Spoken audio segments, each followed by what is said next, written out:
Perimeter क्या होता है ना। इसका इंट्रोडक्शन हमने फोर्थ में किया था, तो इसमें क्या आ गया, थोड़ा सा एडवांस आ गया, थोड़ा सा उससे आगे का स्टेप आ गया। लेकिन हम एक बार रिवीजन ले लेते हैं कि एरिया क्या होता है, पेरीमीटर क्या होता है। ठीक है, सबसे पहले पेरीमीटर।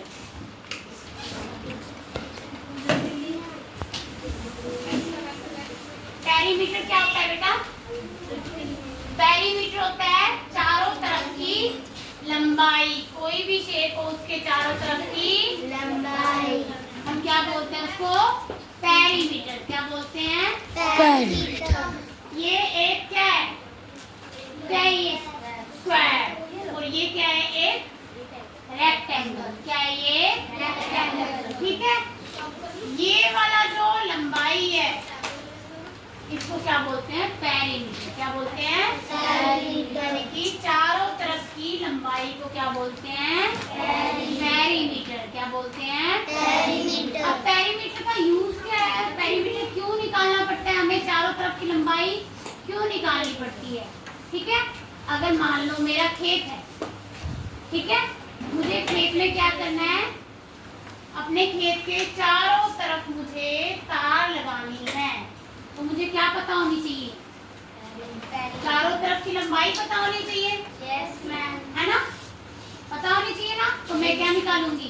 पेरीमीटर। क्या निकालूंगी? पेरीमीटर। मान लो अगर मुझे चारों तरफ मेड़ बनानी हो तो मैं क्या निकालूंगी? पेरीमीटर। क्या निकालूंगी? पेरीमीटर। अगर मुझे ट्रैक बनाना हो चारों तरफ दौड़ने के लिए तो मैं क्या निकालूंगी? पेरीमीटर। क्या निकालूंगी? पेरीमीटर। मान लो एक कमरा है, उसका फर्श है स्क्वायर शेप का, ठीक है, अगर मुझे उसमें कारपेट बिछानी हो, ये कारपेट तो बीच वाले हिस्से में बिछेगी ना, तो मैं क्या निकालूंगी? क्या मैं पेरीमीटर निकालूंगी? उसके लिए मैं क्या निकालूंगी? एरिया। क्या निकालूंगी? एरिया। एरिया अंदर का पार्ट। अगर मुझे मान लो फर्श है, ये फर्श में टाइल लगानी है तो भी मुझे एरिया निकालना है, ठीक है। और अगर मुझे कारपेट बिछानी है तो भी मुझे एरिया निकालना है। अगर मान लो ये मेरा खेत है, इसमें मुझे फर्टिलाइजर डालने हैं तो भी मुझे क्या निकालना पड़ेगा? एरिया निकालना पड़ेगा, ठीक है। तो एरिया और पेरीमीटर में डिफरेंस पता चला? Yes ma'am. एरिया हमेशा square metre, centimetre, kilometre, square में निकलता है, ठीक है, क्योंकि एरिया में हम क्या करते हैं? कोई भी शेप हो उसे स्क्वायर में डिवाइड कर सकते हैं, ठीक है, स्क्वायर में डिवाइड करके फिर निकाल लेते हैं कि कितने स्क्वायर बने इसके अंदर। इसलिए एरिया हमेशा स्क्वायर में निकलता है और पेरीमीटर मीटर, सेंटीमीटर, किलोमीटर किसी में भी निकालते हैं, ठीक है। ये बेसिक कंसेप्ट है, हमने किए हुए हैं, पहले भी किए हुए हैं ना। चलो आज हम अपनी एक्सरसाइज करते हैं। एक्सरसाइज का फर्स्ट सम है area of a rectangular ground is 12,500 metre square. Area है तो मीटर स्क्वायर में दिया हुआ है, एरिया है तो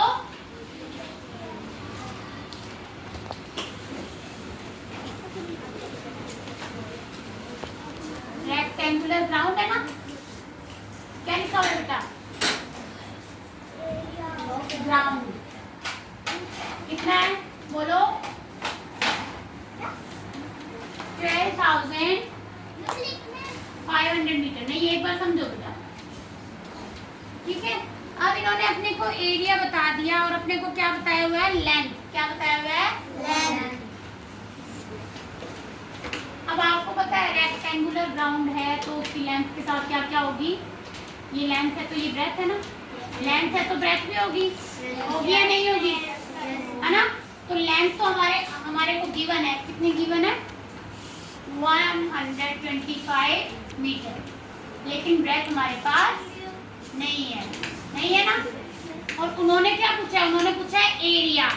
find the perimeter. Find the perimeter. Perimeter ऐसे कैसे पता चलेगा? सबसे पहले हमें क्या चाहिए पेरीमीटर के लिए? ब्रेथ चाहिए ना। एरिया का फॉर्मूला बताओ। एरिया का फॉर्मूला यहाँ पे तो साइड नहीं है ना हमारे पास, यहाँ पे क्या है? यहाँ पे हमारे पास लेंथ है और ब्रेथ, तो हम इन दोनों को मल्टीप्लाई करेंगे। साइड है ही नहीं जो लेंथ है वो भी वैसे साइड है और जो ब्रेथ है वो भी साइड है, लेकिन इन दोनों की लंबाई और चौड़ाई अलग अलग है ना, तो इसलिए हम इनको लेंथ ब्रेथ ही लिखेंगे। ठीक है, लेंथ और ब्रेथ को मल्टीप्लाई करने से क्या आ जाएगा हमारा एरिया आ जाएगा। क्या आ जाएगा एरिया। तो आपको एरिया दिया हुआ है तो आप एरिया लिखोगे। ठीक है, एरिया की जगह एरिया लिख लोगे। एक बार देख लो बेटा, कॉपी नहीं करनी है। और लेंथ की जगह लेंथ लिख लोगे और ब्रेथ की जगह बी लिख दो, एक्स लिख दो, कुछ भी लिख दो, आपको मानना है क्योंकि वो है नहीं, वो अननोन वैल्यू है, हमें नहीं पता क्या है। ठीक है, एरिया और अब ये क्या है, ये प्लस में है, माइनस में है, डिवाइड में है, मल्टीप्लाई में है, बताओ 125 125 किसमें है? तो जब हम इसको राइट हैंड साइड से लेफ्ट हैंड साइड लेके जाएंगे तो क्या हो जाएगा वेरी गुड। ये किसमें हो जाएगा डिवाइड।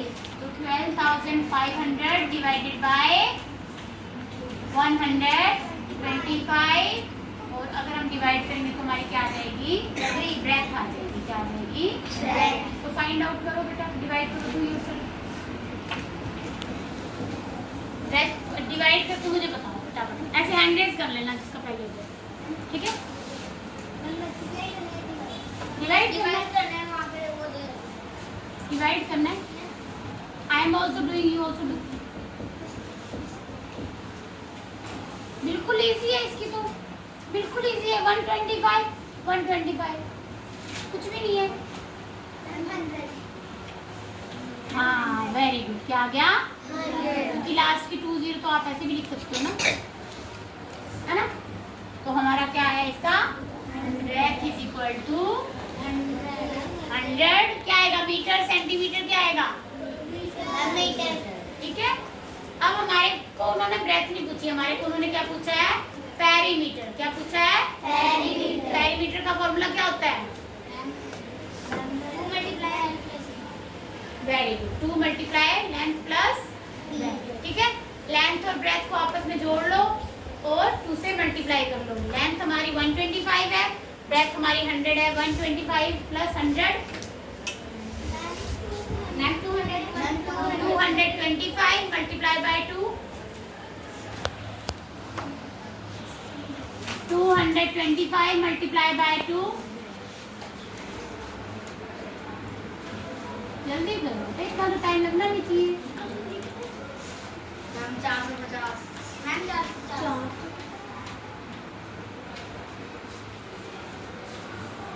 हाँ सही है।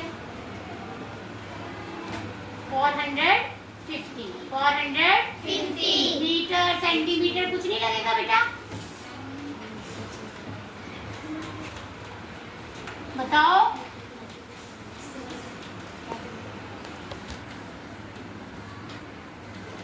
मीटर सेंटीमीटर कुछ नहीं लगेगा।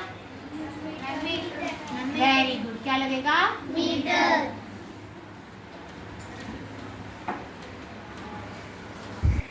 आंसर हमारा क्या है 450। Very good. Now you can copy. अब कॉपी करिए। बंद कर दो।